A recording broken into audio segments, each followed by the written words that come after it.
En el último episodio, comenzamos el estudio de la tradición de la chispa divina en la antigua sabiduría y literatura, desde los sumerios hasta los egipcios, pasando por los pitagóricos y los practicantes órficos.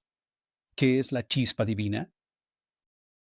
Pensemos en ella como el yo oculto, el yo no creado por el hombre, no creada y recibida como un regalo puro. La llamaban semilla, chispa, grano de trigo y hasta levadura. Incrustada en la masa, la levadura no solo hace que suba, sino que se convierte en parte de ella de la misma manera. La chispa divina, aunque entra en la humanidad desde el exterior, se integra en la naturaleza humana. En algunos sistemas, unas pocas personas tienen el yo divino activado por un ritual. En otros, todos tienen la chispa, pero debe avivarse hasta convertirse en llamas. Por mucho tiempo, los estudiosos han identificado la chispa divina, la chispa como un elemento clave de la espiritualidad gnóstica. En esta segunda parte de nuestra serie, hablo sobre el yo divino en textos y figuras gnósticas clave. Pero antes, es importante contextualizar la chispa divina en los textos judíos y cristianos. Soy el Dr. David Litua y en este canal exploramos el mundo grecorromano, el cristianismo primitivo y la gnosis. Quiero invitarlos a todos a unirse a mi academia Gnosis. Aquí, eventualmente, encontrarán los 12 cursos en línea que he creado. Y cada mes tenemos un seminario especial en línea donde hablamos literalmente de cualquier tema que deseen en su camino espiritual e intelectual. Espero que todos ustedes se unan a mí.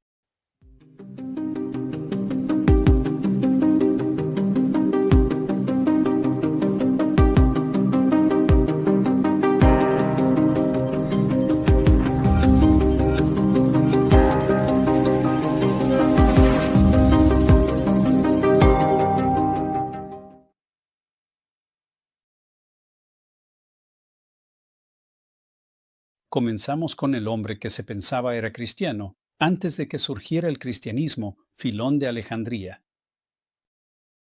Un filósofo judío que hablaba del alma humana como un fragmento divino.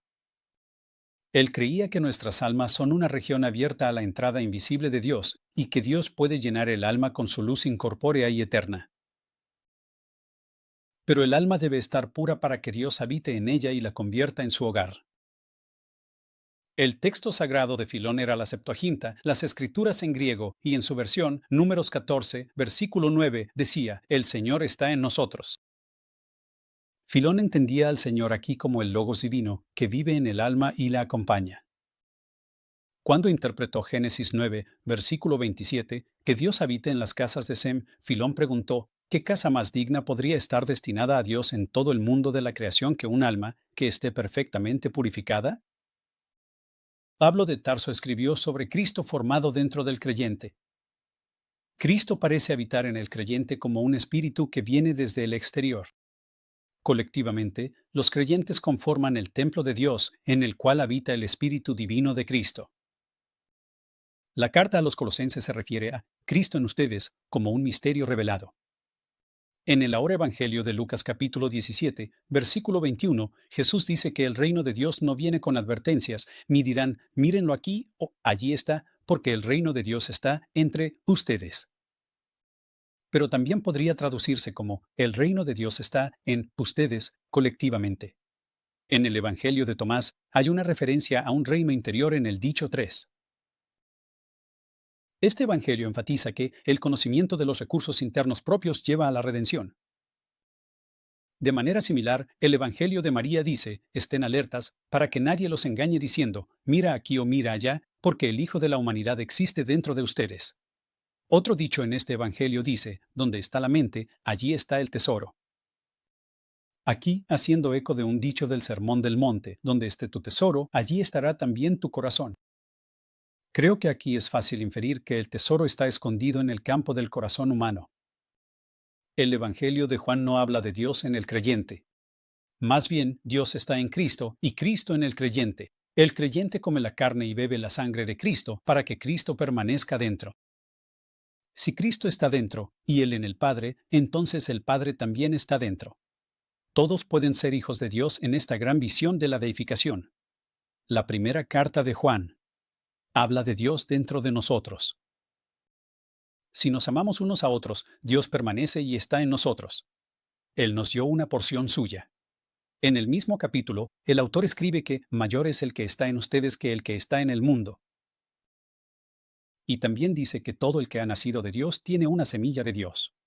Si eso no es la chispa divina, no sé qué sea.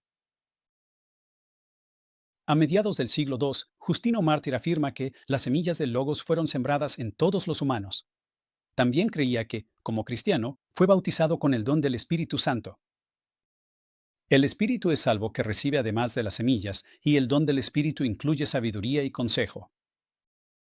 Según Tasiano, el Espíritu de Dios fue originalmente un compañero del alma, pero el alma no lo siguió y por eso el Espíritu se perdió. Pero el alma conservó una chispa del poder del Espíritu. Las almas obedientes a la sabiduría vuelven a atraer a su espíritu afín. Reconectan el alma con el Espíritu Santo, de modo que Dios habita en el alma a través del Espíritu. Hay una chispa natural, y luego está la chispa naturalizada del Espíritu. En la gran declaración simónica, la raíz del universo se funda en el ser humano de carne y hueso. Cada persona tiene una morada de Dios, y Dios, el poder infinito, se representa como fuego vivo e inteligente dentro de los seres humanos. Este fuego comienza como una pequeña chispa, pero crece infinitamente. El fuego interno es idéntico al séptimo poder, quien es comparado con el espíritu que se movía sobre las aguas en Génesis 1, versículo 2. Una gran fuente de inspiración para reflexionar sobre la chispa divina es el aliento divino insuflado en Adán. Según Génesis 2, versículo 7, Dios sopló un aliento de vida en Adán y éste se convirtió en un alma viviente. Según Valentín, una semilla de una realidad superior fue otorgada a Adán poco después de su creación. Esta semilla es paralela al humano preexistente o divino establecido dentro de Adán. Aunque no es en absoluto explícito, uno puede identificar fácilmente la semilla y al humano. Esto significaría que la semilla transmite la realidad del humano o la presenta dentro de Adán. Por eso, en fuentes valentinianas posteriores, la semilla misma es llamada el humano espiritual que habita en el interior. Si uno concibe la chispa como consustancial con el humano celestial, entonces es lógico llamarla el humano interior y esta terminología era muy difundida. El predicador naaseno llama a esta chispa el humano andrógino en todas las personas, el humano interior y el humano viviente dentro. Pero volvamos a los fragmentos de Valentín. Podemos juzgar el contenido de la semilla a partir de sus resultados. Adán, dotado con la semilla, habla con valentía a sus creadores como si fuera superior a ellos, y de hecho lo es, porque contiene la semilla de una realidad superior. Hablar es una manifestación de inteligencia, y Adán demuestra su inteligencia al nombrar a los animales. Es como si Valentín fusionara estos dos pasajes en su mente. Adán recibe el aliento divino en Génesis 2:7 y luego nombra a los animales en el versículo 20. El aliento divino ahora se llama semilla, y el acto de nombrar una manifestación del habla inteligente ya no se dirige a los animales, sino a los ángeles. En algún momento de la historia posterior de los valentinianos, la semilla de Adán se conecta con la historia de la sabiduría, de tal forma que la sabiduría emite primero la semilla espiritual que termina en Adán. Pero los valentinianos no estaban atados a la imagen de la semilla. También podían usar la imagen de la chispa. Según los extractos de Teodoto, el Salvador, con su venida, encendió la chispa en los seres humanos, y por eso se dice que los seres humanos tienen su luz brillando ante los demás. Los valentinianos también creían que un espíritu sin cuerpo es dado al creyente desde lo alto, aparentemente en el bautismo. El Evangelio de la verdad es bastante vago respecto a la naturaleza de la chispa divina. Básicamente sigue el lenguaje de Juan y Pablo. La chispa es Cristo dentro, también conocida como el Logos interior o la luz interior o el Padre interior. Y este último pasaje habla de una inhabitación mutua y se basa en el concepto de deificación de Juan. El Padre está en los creyentes y los creyentes están en el Padre. Así es exactamente como el Evangelio de Juan representa la relación entre el Padre y Jesús. En el tratado tripartito, el Logos, que cumple el papel de la sabiduría, da a los humanos el aliento de vida, y este aliento permite a los humanos reconocer a Dios. El aliento de vida también se llama el alma viviente y da vida a la sustancia que antes estaba muerta. Da vida al otorgar gnosis. Esta alma viviente se distingue explícitamente del alma dada por el Creador. Aparentemente es lo mismo que la racionalidad espiritual y la esencia superior mencionadas más adelante. Según el teólogo Sirio Valentín, 7 ángeles crean a Adán a imagen de la potencia suprema, también llamada el Padre. Esta potencia suprema envía una chispa de vida a Adán, y esta chispa hace que Adán se levante, se estire y tenga vida. Aquellos que tienen la chispa de vida, al menos algunos de ellos, creen en Cristo cuando Él llega. No se menciona ningún espíritu o elemento espiritual adicional, pero nuestro fragmento es breve. Clemente de Alejandría observa que, en su origen, la humanidad participó de la inspiración divina y fue dotada de una esencia más pura que las demás criaturas animadas o vivientes. Pero los cristianos afirman algo más que esta inspiración original. Los cristianos sostienen que un Espíritu Santo o santificado inspira al creyente. Los platónicos, por su parte, sostenían que el nous es una emanación de lo divino y constituye una parte del alma. Pero la chispa divina para Clemente era el Espíritu. Y los cristianos competían con los platónicos diciendo que tenían una parte superior. El Espíritu está por encima de la mente racional. Pero hay tensión en el pensamiento de Clemente. Él señala que en todos los seres humanos, especialmente en aquellos que se dedican a la erudición, se ha infundido una emanación divina. Y esta emanación permitió a personas como Platón y Eurípides tener una idea precisa de Dios, pero no es la iluminación del Logos. Clemente afirmaba que Dios insufló en el ser humano aquello que le era propio, un lenguaje similar al que se usa para el Espíritu Santo, que por medio de la fe se convierte en una cualidad característica en la humanidad. Es una adición al ser humano natural, pero sigue siendo constitutiva de la persona nueva y redimida. Dios habita en el gnóstico cristiano y equivale a decir que el conocimiento de Dios es santificado en la mente. Clemente caracteriza de inmediato a la deidad que habita en el interior como una especie de estatua de culto instalada en el templo del alma. El Logos construye en los seres humanos un templo para así establecer a Dios dentro de la humanidad. Ahora bien, todo este lenguaje proviene de Clemente.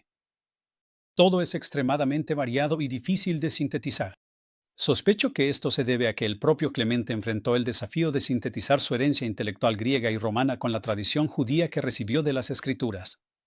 Volviendo a los sofitas, según el relato de Ireneo, leemos que Yaldabaoth sopló el espíritu de vida en la humanidad, lo cual proporcionó inteligencia e intención. Cuando Adán y Eva llegaron a este mundo, el principio divino, ahora llamado la dulce fragancia de la humedad de la luz, tuvo que ser restaurado. Esta fragancia luminosa da vida a la mente regular y racional, y gracias a ella, Adán y Eva alcanzan el autoconocimiento. La consumación ocurrirá cuando toda la humedad de la luz del Espíritu sea reunida y arrebatada hacia la eternidad incorruptible. Esta frase, humedad de la luz, es característica y solo aparece en otra obra, a saber, La sabiduría de Jesucristo de Nag Hammadi. Según esta obra, una gota de luz es enviada al mundo. Cristo entonces despierta la gota enviada por la sabiduría para que pueda dar fruto. Dentro del aliento, esto es, viene un espíritu representado como una especie de luz acuosa, y es el espíritu el que da forma al primer ser humano modelado. En el libro secreto de Juan, el poder de la madre sabiduría es insuflado en Adán por el Creador. Adán se agita y se vuelve más poderoso que sus creadores. Luego se proporciona una especie de segunda dosis o inyección. La intuición luminosa entra en Adán y lo instruye como su ayudante, su verdadera pareja o esposa. Adán come del árbol de la gnosis, que representa esta intuición luminosa, y ella continúa instruyéndolo en forma de un águila. Adán es el gnóstico arquetípico en este texto, el que recibe el espíritu de vida, pero el poder que posee debe ser reavivado continuamente por figuras redentoras que vienen y marcan la historia humana. Los setianos nunca tuvieron una metáfora estándar para hablar de la chispa divina. Hablaban de una luz interna que habita en el pecho, la cual también es llamada fragancia de vida en el Evangelio de los egipcios.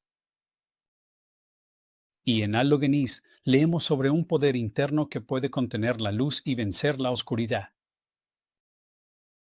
Sostrianos, por su parte, predica a los seres humanos al final del texto que lleva su nombre, despierta tu parte divina como divina y fortalece tu alma elegida e inocente. Bentley Layton traduce, eleva tu elemento divino como siendo Dios. Confiere poder al alma inocente. En resumen, los elegidos son llamados a despertar su propia alma. pero es el propio Sostrianos quien debe venir como una especie de figura salvadora que llama a las personas al despertar. ¿Qué podemos pensar de las tradiciones variadas sobre la chispa divina? Hay muchas similitudes, pero también muchas diferencias. Primero que nada, vemos que la idea de una chispa divina no es exclusivamente gnóstica, ni siquiera cristiana. Es una herencia en la tradición y literatura antigua de Mesopotamia, Egipto y Grecia. En segunda, los gnósticos cristianos nunca estuvieron de acuerdo sobre su nombre. El filósofo Celso señaló este punto. Como platonista, se conformaba con llamar al yo divino alma o nous. Usando una terminología más cristiana, accedió a llamarlo algo espiritual, un espíritu intelectual santo y bendito, o incluso un alma viviente, de Génesis 2:7. Quizá, dijo él, era la descendencia de una naturaleza divina y sin cuerpo, algo supracelestial e incorruptible.